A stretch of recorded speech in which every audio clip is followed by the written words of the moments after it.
ভয়াবহ যান দুর্ঘটনা বাইখোড়া থানার সামনে সাবরুম আগরতলা জাতীয় সড়কে মালবাহী গাড়ি ও স্কুটির মধ্যে সংঘর্ষে আহত স্কুটি চালককে উদ্ধার করতে গিয়ে আক্রান্ত বাইখোড়া জগন্নাথ জিউ মন্দিরের প্রভু করুণেশ্বর মাধব দাস।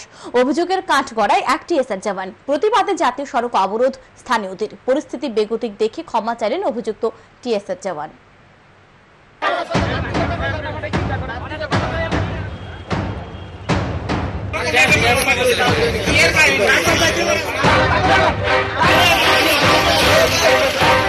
বাইখোড়া থানা সংলগ্ন সাবরুম আগরতলা জাতীয় সড়কে যান দুর্ঘটনাকে কেন্দ্র করে মঙ্গলবার সকালে তীব্র উত্তেজনা ছড়ায়।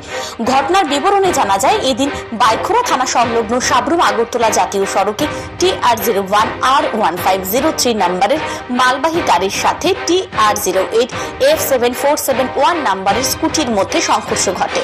এতে স্কুটি চালক রাস্তায় ছিটকে পড়ে আহত হয়, কিন্তু আহত ব্যক্তিকে উদ্ধার করে হাসপাতালে নিয়ে যাওয়ার জন্য কেউই এগিয়ে আসছিল না। এমনকি ঘটনাস্থলে নাকা পয়েন্টে কর্মরত টিএসআর জওয়ানরাও আহত ব্যক্তিকে কোনো সহায়তা করেনি বলে অভিযোগ। পাল্টা ইসকন পরিচালিত বাইখোড়া জগন্নাথ জিউ মন্দিরের প্রভু করুণেশ্বর মাধব দাস ঘটনাস্থলে ছুটে গিয়ে আহত ব্যক্তিকে উদ্ধার করে হাসপাতালে পাঠানোর উদ্যোগ গ্রহণ করলে উনার উপর অমল দত্ত নামে এক টিএসআর জওয়ান আক্রমণ করে বলে অভিযোগ। এতে স্থানীয় লোকজন উত্তেজিত হয়ে পড়ে।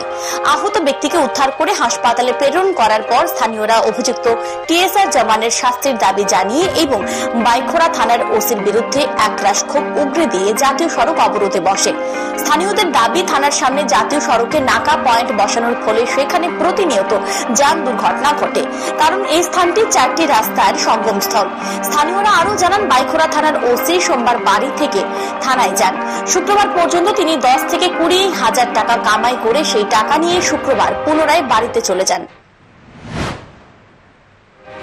এইখানে থানার কাজ হলো, ওসি সাহেবের কাজ হলো মূল সোমবারে বাড়ির থেকে আসবে, শুক্রবার পর্যন্ত যা 10,000, 15,000, 20,000, 50,000 কালেকশন হবে, ওই কালেকশনের টাকাগুলা টানে শুক্রবারে বাড়িতে বোর কাছে নিয়ে আসবে, দিয়ে আসবে।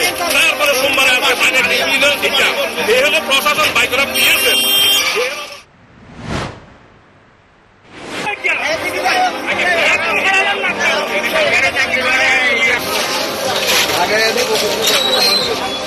জাতীয় সড়ক অবরোধের খবর পেয়ে ঘটনাস্থলে ছুটে যায় বাইখোড়া থানার পুলিশ। ঘটনাস্থলে যাওয়ার পর স্থানীয়রা আরো উত্তেজিত হয়ে পড়েন। পরিস্থিতি বেগতিক দেখে জগন্নাথ জিউ মন্দিরের প্রভু করুণেশ্বর মাধব দাস ঘটনাস্থলে গিয়ে ক্ষুব্ধ স্থানীয় লোকজনদের শান্ত করেন। পরে অভিযুক্ত টিএসআর জওয়ান জগন্নাথ জিউ মন্দিরের প্রভু করুণেশ্বর মাধব দাসের নিকট ক্ষমা চান সকলের সামনে। পরিস্থিতি স্বাভাবিক হওয়ার পর জগন্নাথ জিউ মন্দিরের প্রভু করুণেশ্বর মাধব দাস শান্তিরবাজার জেলা হাসপাতালে ছুটে যান আহত স্কুটি চালকের শারীরিক অবস্থার বিষয়ে জানতে। জানা যায়, আহত ব্যক্তি পূর্ব পিলাক এলাকার বাসিন্দা পূর্ণচরণ ত্রিপুরা। তার অবস্থা আশঙ্কাজনক হওয়ায় শান্তিরবাজার জেলা হাসপাতাল থেকে তাকে উন্নত চিকিৎসার জন্য জিবি হাসপাতালে রেফার করে দেওয়া হয়েছে। Bureau report, news today.